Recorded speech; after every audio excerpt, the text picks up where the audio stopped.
Et c'est parti pour la création d'un Zoï. Merci à Krafton de m'avoir donné la possibilité de tester InZoï en avant-première. Comme vous pouvez le voir ici, on a déjà des Zoïs qui sont préfabriqués, un peu comme dans les Sims, où vous avez juste à cliquer pour choisir à votre base, et après vous pouvez la modifier selon vos envies. On avait déjà découvert la création d'un Zoï en août 2024, avec une démo. Et pour les plus chanceux des créateurs de contenu, ils avaient pu carrément tester le gameplay également, ce qui n'était pas encore mon cas. Mais cette fois-ci, ça le sera. Donc je vous invite dès maintenant à vous abonner si ce n'est pas encore fait, et pour voir ma découverte, que ce soit en construction et en gameplay, de InZoï. Donc ici, je suis partie de cette petite Zoï, et on est parti, et je la modifie comme j'en ai envie, je teste un petit peu ce qui se passe. J'ai juste eu du mal avec la mâchoire, parce que je la trouvais beaucoup trop carrée pour le coup, mais j'arrivais pas à la diminuer comme on peut le faire parfois dans les Sims.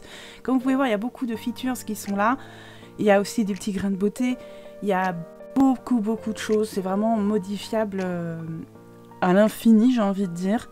Cette fois-ci, j'ai pas voulu faire une Zoï moche, comme moi, je suis habituée avec les Sims. Comme je l'avais déjà fait au mois d'août, vous pourrez voir la rediffusion, la vidéo de la rediffusion dans la description, je vous mettrai le lien. Parce qu'on avait vraiment testé en faisant quelque chose de moche, mais là on est parti sur quelque chose de beaucoup plus logique, puisque je vais jouer avec cette Zoï et découvrir le gameplay. Donc vous avez un petit peu aussi les blushs, un petit peu de maquillage et compagnie. Voilà, vous pouvez voir à quel point c'est modifiable. Et bien sûr le côté ultra réaliste ne plaira pas à tout le monde, mais ça on le savait déjà que ce jeu serait en ultra réalisme. Et vraiment, il est très beau. Ce jeu est absolument superbe.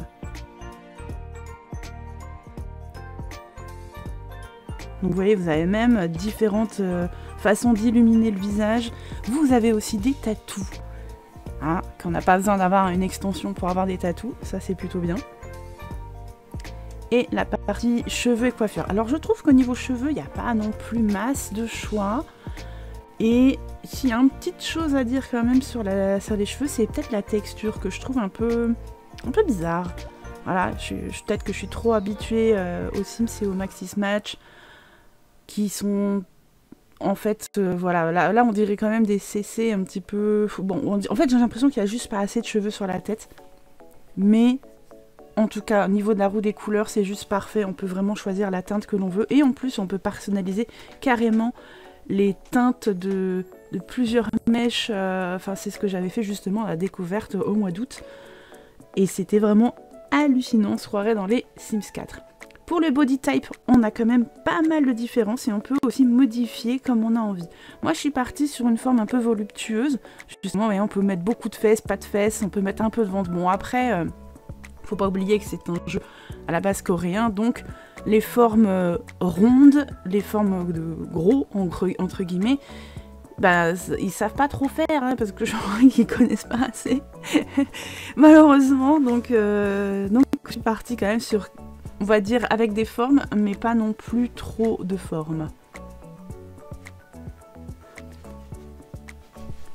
Au niveau des vêtements ensuite, on a des vêtements, des tenues qui sont déjà préfaites, un peu pareil que dans les Sims, des tenues prédéfinies, que l'on peut après mixer, hein, puis on peut choisir notre haut, notre bas, et on peut mettre des vêtements par-dessus aussi. On peut choisir un t-shirt mais lui mettre une veste par-dessus, et ça c'est génial. Et sachez que chaque vêtement peut être modifiable, que ce soit dans la couleur, et également si on veut faire un print par exemple, on peut inventer un print avec une IA, chose qu'on avait aussi découvert au mois d'août, et du coup c'est un peu à l'infini. Vous pouvez vraiment donner à votre Zoï des styles vraiment jamais vus.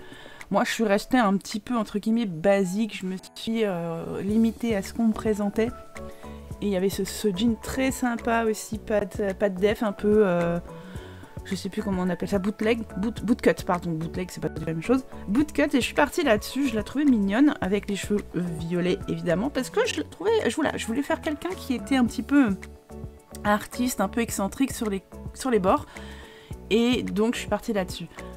En tenue formelle, on a des robes de mariée, on n'en a pas beaucoup, on en a 2 pour les femmes, et je la trouvais la courte vraiment très sympa, donc je me suis dit let's go. Alors on va bien sûr lui mettre un petit peu de bijoux, histoire d'eux. Alors ce que je trouve dommage, c'est que on peut pas personnaliser la coiffure à chaque tenue, comme dans les Sims.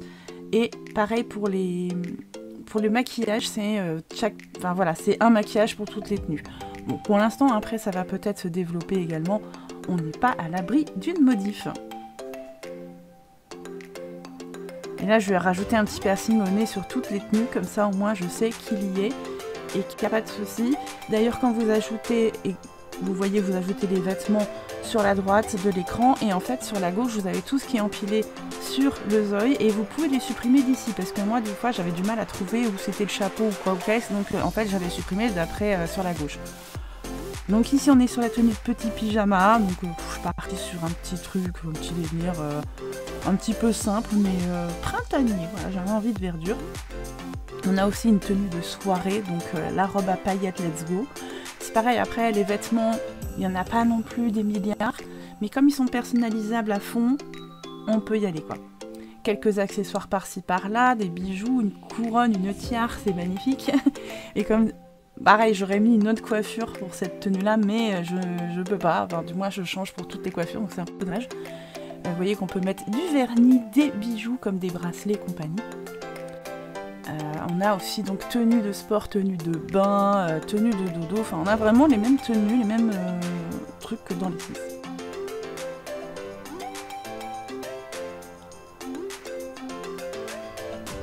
En tenue maillot de bain, bah, je me suis sentie pousser aussi des ailes printanières. On est parti sur les petites fleurs. Tenue d'été, je la trouve très mignonne cette petite robe. Donc let's go mettre aussi un petit peu léger tout ça. Et je trouvais que ça lui allait plutôt bien également.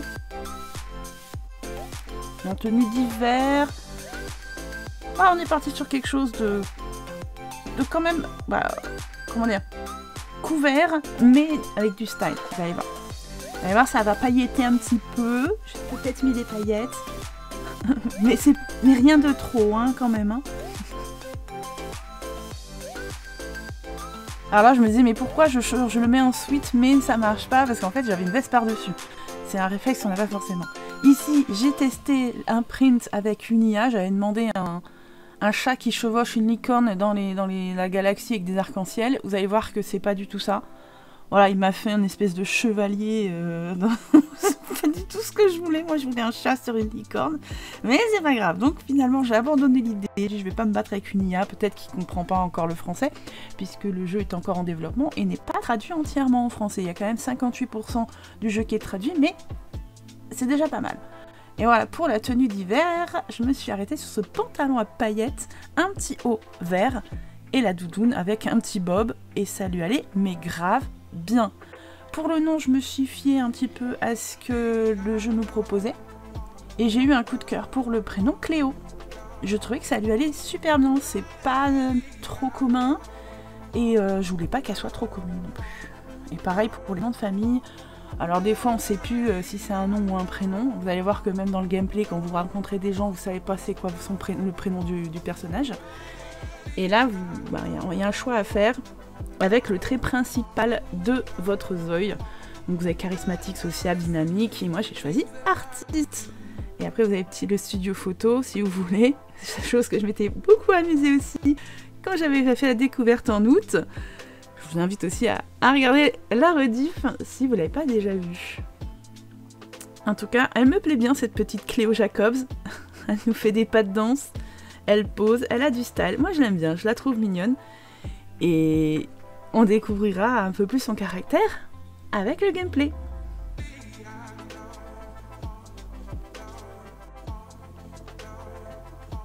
Et une fois que c'est validé, il y a le petit chat qui valide, pouf, le fait qu'on a créé cette Zoï. Et on peut choisir de la faire emménager dans 3 villes différentes. Donc nous avons Dogon, je sais pas comment ça se dit, mais ça a l'air d'être très urbanisé. Alors je sais pas si au mois d'août c'était quoi la ville qui était là, donc bon. Voilà, après on a Kunsingu, mais moi j'ai largement préféré la dernière, puisque Bliss Bay, vous avez la plage. Et clairement là, il fait froid, j'ai envie d'aller à la mer, j'ai envie de voir ce que ça donne. Donc, j'ai choisi d'aller à Bliss Bay, parce que je pense que ça peut être très sympa d'avoir une plage, d'aller à la plage et de voir ce qu'on peut y faire. Et ensuite, la map s'illumine et vous voyez que on fait un peu genre extérieur. On voit le clavier, on est un petit peu transporté dans un monde de supervision. C'est vraiment comme, pas comme dans les Sims où on sait que c'est de la simulation qui n'existe pas. Là, on est vraiment plongé dans le rôle de Dieu en fait. Hein. Clairement, ok, on va jouer à un jeu de simulation, mais clairement, on nous met bien on nous fait bien comprendre que on est comme un dieu, qu'on va superviser tout ça. Donc il y a plusieurs endroits et plusieurs maisons qui sont disponibles, un peu comme dans les Sims. Il y a déjà des maisons qui sont habitées, si vous voulez déjà jouer un foyer qui existe. Et moi je me suis dit, attends, il y a une maison sur la plage là ? Il y a une maison sur la plage qui est dispo, qui est dans nos moyens, parce que c'est 45 miaou, je pense que j'avais 45 000 miaou, un truc comme ça. Et la maison valait 30 000, enfin le terrain valait 30 000. Parce que oui, la monnaie de ce jeu s'appelle des miaou. Si c'est pas merveilleux, je sais pas quoi. Hein. Bon, après, quand on est fan de chats, c'est génial. Si on n'aime pas les chats, bah tant pis. En tout cas, j'ai choisi ce terrain en bord de mer, qui était dans les moyens de Cléo. Donc, let's go! Et nous voici sur le terrain avec Cléo. Et ça nous met directement en mode construction. Mais pour ça, bien sûr, je vous invite à aller regarder la prochaine vidéo qui est justement ma découverte de la construction, du mode construction, tout simplement, que je n'avais jamais découvert. Et regardez-moi cette vue. J'avoue qu'avec la mer en face, ça déconne pas. L'emplacement est pas mal. En plus, on est vraiment proche des voisins. Ça va donner un côté un peu réaliste. Enfin, ça dépend si j'arrive à construire quelque chose de sympa, n'est-ce pas? Vous avez déjà des maisons préfaites, a priori. Et ça, vous le découvrirez dans la future vidéo. N'hésitez pas à vous abonner, hein. Ça fait toujours plaisir pour voir la suite des aventures de Cléo et des miennes sur Enzoy. Merci encore à Krafton de m'avoir donné cette clé de test. Merci à vous d'être là sur la chaîne. Merci pour le soutien. Je vous embrasse très fort et à bientôt. Ciao.